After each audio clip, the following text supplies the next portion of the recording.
ಪೂರ್ತಿ ಬ್ಯಾನ್. ಪೂರ್ತಿ ಬ್ಯಾನ್. ನಾವು ಈಗ ಕೆಲವರು ರಿಕ್ವೆಸ್ಟ್ ಮಾಡಿದ ನಂತರ ಸಾರ್ವಜನಿಕರಿಗೆ ಕೂಡ ಒಂದು ಮೆರವಣಿಗೆಯಲ್ಲಿ ಉತ್ಸಾಹದಿಂದ ಭಾಗವಹಿಸಬೇಕಂತ ನಾವು 2 ಸ್ಪೀಕರ್ನ ಅಲೋ ಮಾಡ್ತಿದ್ವಿ. ಅದೇ ರೀತಿ ನಾವು ಅಲೋ ಮಾಡ್ತೀವಿ. 2 ಸ್ಪೀಕರ್ನ ಅಲೋ ಮಾಡ್ತಿದ್ವಿ. ಆ ಥರ ಮಾಡ್ಬೋದು ಮೆರವಣಿಗೆ. ಸ್ಪೀಕರ್ ಅಂದರೆ DJ ಸ್ಪೀಕರ್, ಮಾಮೂಲಿ ಸ್ಪೀಕರ್ಸ್. ಇಲ್ಲಿವರೆಗೂ ನಮ್ಮಲ್ಲಿ ಅದು ಯಾವ ಹಿಂದೂ ಮಹಾಗಣಪತಿ ಟೋಟಲ್ 9 ಕಡೆ ಹಿಂದೂ ಮಹಾಗಣಪತಿಯನ್ನು ಪ್ರತಿಷ್ಠಾಪನೆ ಮಾಡಿದ್ದಾರೆ. ಹೊಸದುರ್ಗ, ಚಳ್ಳಕೆರೆ, ಮೊಳಕಾಲ್ಮೂರು, ಹೊಳಲ್ಕೆರೆ, ಧರ್ಮಸಾಗರ ಮತ್ತು ಹಿರಿಯೂರು, ಈ ಕಡೆ ಎಲ್ಲ ಕೂಡ ಹಿಂದೂ ಮಹಾಗಣಪತಿ ಪ್ರೊಸೆಷನ್ಸ್ ನಡೆದಿದೆ ಆಲ್ರೆಡಿ. ಎಲ್ಲೂ ಕೂಡ ನಾವು DJನ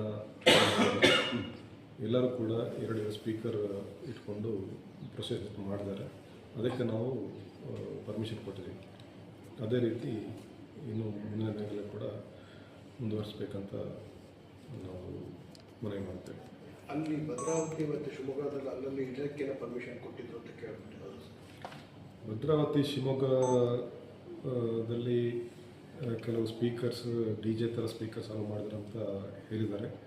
ಬಟ್ ಇಲ್ಲಿ ನಮ್ಮ ಚಿತ್ರದುರ್ಗದಲ್ಲಿ ಏನು ಒಂದು ಲಿಮಿಟೆಡ್ ಸ್ಪೇಸ್ನಲ್ಲಿ ತುಂಬ ಜನ ಸೇರ್ತಾರೆ. ಅದರಿಂದ ನಾವು ಈ DJ ಬ್ಯಾನನ್ನು ಸ್ಟ್ರಿಕ್ಟಾಗಿ ಇಂಪ್ರೂವ್ ಮಾಡ್ತಾಯಿದ್ವಿ. ನಾನು ಮೆರವಣಿಗೆಯಲ್ಲೇ ಬಳಸಿದ್ರು ಅಥವಾ ಅಲ್ಲಲ್ಲಿ ಇಟ್ಟಿದ್ದು ಅಂತ ಅಲ್ಲಿ ಸ್ಟ್ಯಾಟಿಕ್ ಆಗಿ ಇಟ್ಟಿದ್ದಾರೆ ಅಂತ ಹೇಳ್ತಾರೆ. ಬಟ್ ಇಲ್ಲಿ ಯಾವುದೇ ಕಾರಣಕ್ಕೂ DJಯನ್ನು ನಾವು ಪರ್ಮಿಷನ್ ಕೊಡಲ್ಲ. ಈಗ ಸೋಷಿಯಲ್ ಮೀಡಿಯಾದಲ್ಲಿ ಇದು ಮಾಡಿದ್ರು ಅಂತ ಹೇಳಿದ್ರು, ಅವ್ರು ಹಬ್ಸಿದ್ದಾರೆ ಹಾಗೆ ಅಂತ. ಅವ್ರು ಪರ್ಮಿಷನ್ ಸಿಗುತ್ತೆ ಅಂತ ಬರೆದಿದ್ರು ಅಥವಾ ಪರ್ಮಿಷನ್ ಕೊಟ್ಟಾಗಿದೆ ಅಂತ ಬರೆದಿದ್ರು? ಏನಂತ ಕೇಸ್ ಮಾಡಿದ್ರು? ಎಷ್ಟು ಜನ? ಅದೊಂದು ಇನ್ಸ್ಟಾಗ್ರಾಮ್ನಲ್ಲಿ